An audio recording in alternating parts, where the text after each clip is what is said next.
Moving on, supporting our ageing population, preventing diseases and creating personally tailored medicines. They're among the health-related tasks the Chief Scientist has told Australian scientists and researchers to prioritise over the next 10 years. Our science and technology correspondent Brent O'Halloran joins us live from a facility looking at those issues. Brent, can you first explain what you have in front of you?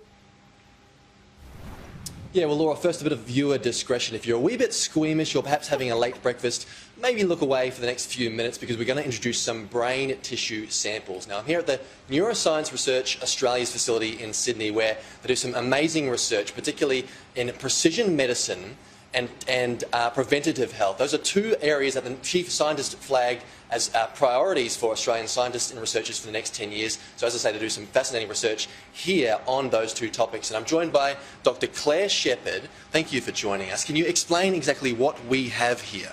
Yeah, so these are slices through brain samples that we've collected at the Sydney Brain Bank. And on the left here, you can see brain slices of an individual who's died with dementia in their 70s. And on the right are slices from an individual who's died in their 90s without dementia. And you can see there's a significant difference in the tissue samples.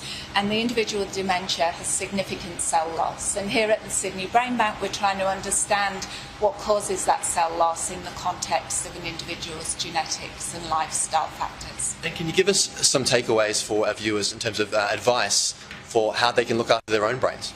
Yeah, we know now that we can significantly reduce our risk of dementia through modifiable risk factors such as managing our cardiovascular health, reducing smoking, drinking and treating any hearing and vision loss. So all this is really important, one, because it's National Science Week, Laura, and two, because we have an ageing population in Australia. Around 16% are 65 years or older, and by 2066 that percentage is set to increase to around 20%. So I have more compelling science stats and some compelling brain research next hour, Laura. I'm looking forward to it. Australia's rapidly ageing population has the potential to create health and economic crises. It's an issue flagged in the National Science Statement, and that's been released this week. Our science and technology correspondent Brent O'Halloran joins us live now. Brent, why is this an issue and what are you doing? Well, Laura, firstly, I'm glad you didn't make the joke that I'm hanging in there. Two people before already made that joke to me. Now, I'm at the Neuroscience Research Australia facility in Sydney. I'm at the GATE lab here, where researchers, experts, they're looking at trips and falls and how to prevent them. Trips and slips, rather. They're the number 1 and 2 cause for injury for older Australians. Now, our ageing population is something that the Chief Scientist flagged in her National Science Statement and the priorities for researchers and scientists for the next 10 years. And that document she released on Monday. So here, they're analysing through experiments like the one I'm about to do, how people fall, how they can recover, how they can prevent falls in the home, because that's particularly important. So I'm strapped in, as you've noticed. I'm with Dr. Lord, and I'm going to do this experiment.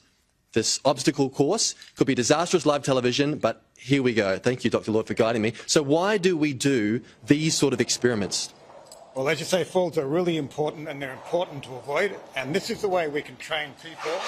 Okay, there you go. Avoid a slip. Was that graceful? That was very graceful. So what you would do in the harness and the work we're doing here is by repeated exposure, actually train people to avoid trips and slips in everyday life. And in doing so, prevent falls. Brilliant, very well said. And it's also really important because 16% of Australians at the moment are 65 years old or older.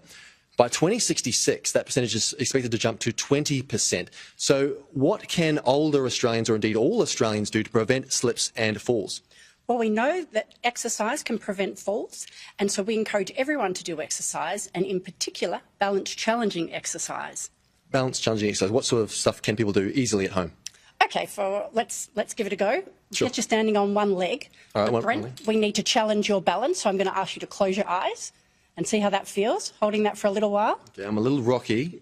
Fair enough, it's a hard task to do. But that's an example of a balanced challenging exercise for you. Brilliant, there you go. Some takeaway advice, Laura, some sage advice on this National Science Week. Appreciate that. Surely there's an extra degree of difficulty balancing on one foot, closing your eyes and doing it live on television. So I hope you get some extra points there.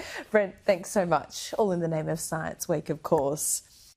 supporting our ageing population, preventing injuries and disease, and creating personally tailored medicines. They're among the health-related tasks these chief scientists had told Australian scientists and researchers to prioritise over the next decade. Science and Tech correspondent Brent O'Halloran takes a look at a project out of the Neuroscience Research Australia that's aiming to prevent deadly crashes.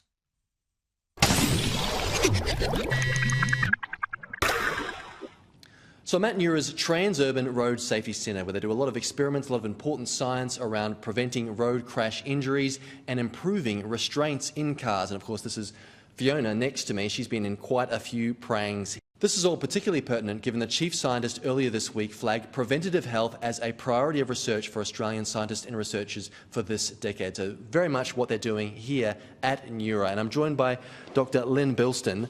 How important is this research, and how is this informing decisions for authorities, regulators and even parents? Right, so working with our partners Transurban, we work very hard to translate the results that we get from the research here into changes in child restraint standards, changes in vehicle designs, changes in how, for example, occupational therapists support people with disability. So, example, Fiona here is set up with an additional harness to help support her as if she was a child with a disability in a crash, and we need to make sure that they can travel safely as well. That we can work with policymakers and governments and even provide guidelines for parents and carers on how to best use restraints to make sure that the restraints they have available are used correctly so they can actually do the job that they're designed. Because you were telling me earlier that a lot of people have restraints, but they're not using them or using them properly. Correct. In child restraints, about 75% of children are not correctly using their restraints. It might be how the restraint is installed in the vehicle or how the child is strapped into the vehicle, and that can increase their risk of injury by between 3 and 7 times in a crash. So it's really important for people to use the restraint that they have correctly. 1,266 people lost their lives on Australian roads in 2023. So research done at Neura can go a long way in bringing that number down.